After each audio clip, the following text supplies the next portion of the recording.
क्या हुआ भाई, क्या मामला है? इतने लोग का इकट्ठा तुम थाने में घुसे चले आ रहे हो? बता बता जल्दी बोलो। हजूर माई बाप, ये हमारा लड़का तौफीक है। ये सुबह शाम सब्जी बेचता है, दिन में पंचर बनाता है। ये इनके गांव में इतने दिन से सब्जी लेकर जाता रहा है। ये लोग पकड़ के इसकी दुर्गति कर दिए हैं, कल बहुत बुरी तरीके से मारे हैं।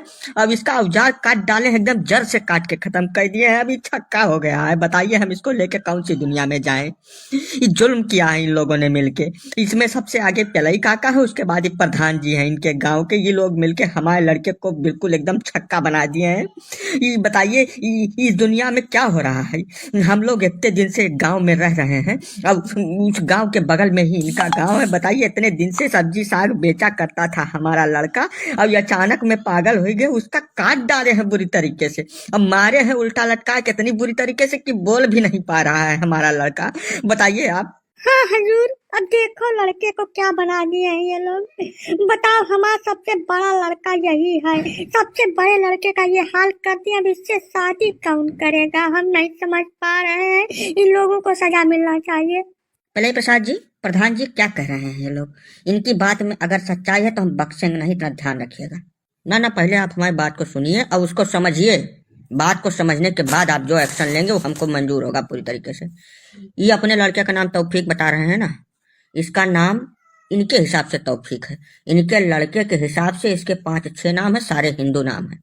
हमारे गांव में जब भी आता है सब्जी बेचने, ये हाथ में कलावा पहन के बढ़िया टीका लगा के आता है। हमारी गांव की 2-3 लड़कियों पे इसकी गंदी निगाह है, घटिया वाली। समझ रहे हैं? इसके ऊपर हम बहुत दिन से नजर गड़ाए बैठे थे।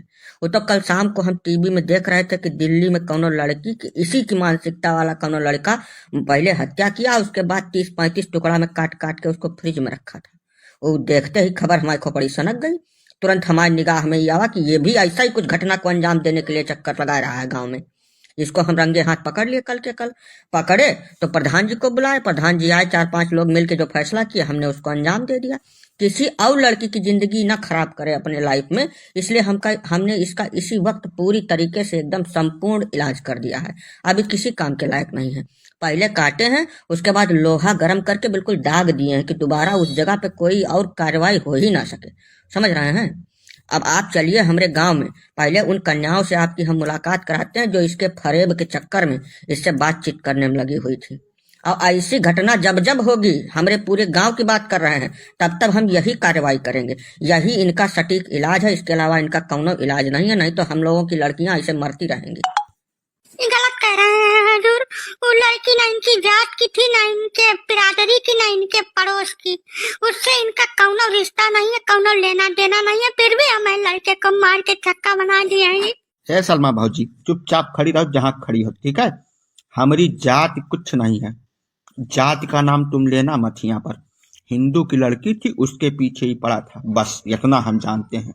अब ऐसा हम बिल्कुल होने नहीं देंगे। अपनी पूरी ग्राम सभा की बात कर रहे हैं। हमारा सबका ठेका है, ठीक है? जौन बगल के घर में हो रहा है वो हमारे घर में भी हो सकता है, इसलिए ये एक्शन लिया गया है। या अल्लाह, अब हमें लोगन के लड़के सुरक्षित नहीं है, ठीक है? आप हजूर इस पे कार्रवाई करो और हम इस पे करेंगे मुकदमा, ठीक है? तरह तरह के वकील हम इस पे खड़ा करेंगे और इसको हम बनाएंगे बिल्कुल राष्ट्रीय मुद्दा। ऐसा बता दे रहे हैं। चुप ससुर का तुमला, तुम राष्ट्रीय मुद्दा बनाओ कि अंतर्राष्ट्रीय मुद्दा बनाओ, उसका हथियार पूरी तरीके से काट के खत्म कर दिया गया, दोबारा नहीं निकलेगा वो। समझो कि नहीं समझो? अगर तुम्हारा कौनो लौंडा इस तरीके की हरकत करता हुआ हमारे गांव में दोबारा पकड़ा गया तो फिर उसका भी यही हाल करेंगे, चाहे उसका हमको हो जाए फांसी। छोड़ेंगे नहीं। ये मैसेज हम पूरे देश में सबको देना चाहते हैं कि अगर इस तरीके की कौनो घटना तुम्हारे आस पड़ोस गांव दिखती है ऐसी, तो तुरंत उस पर जितनी सख्त से सख्त कार्रवाई हो सके उसको तुरंत अंजाम दे दो। इंतजार एक दिन का भी ना करो, ठीक है? नहीं तो ऐसा ही तुम्हारे घर की लड़कियां छोटे छोटे टुकड़ा में काट के कहीं फ्रिज में रखी हुई मिलेंगी। अरे रुकिए पिलई जी, काहे कानून को अपने हाथ में लिए फिर रहे हैं? इसका कानून के रास्ते से भी तो इलाज है। हमारे पास आए होते आप। देखिए, ऐसा है, हम अपनी नौकरी नहीं फंसाएंगे। हमारे बीवी बच्चों का खाना खर्चा इसी नौकरी से चलता है। हम तो कार्रवाई करके रहेंगे, इतना समझ लीजिए आप। नहीं तो हमारे ऊपर एक्शन हो जाएगा। हम एक एक चीज की बाकायदा जांच करेंगे, आपके गांव में भी जाएंगे और जो गलत पाया गया उसके खिलाफ हम एक्शन लेंगे। हम ऐसे छोड़ेंगे नहीं इस मामले को। इंस्पेक्टर साहब, ऐसा है कि अगर हम कार्रवाई से डरते तो यहाँ आते नहीं। इसने गलत किया है, उसके बाद भी छाती चौड़ी करके आके थाने में आपके सामने बिना मतलब की पैं पैं कर रहा है, तो हम तो सही करके काहे ना आए आपके पास। आप चलिए, जो उचित कार्रवाई हो उसको करिए।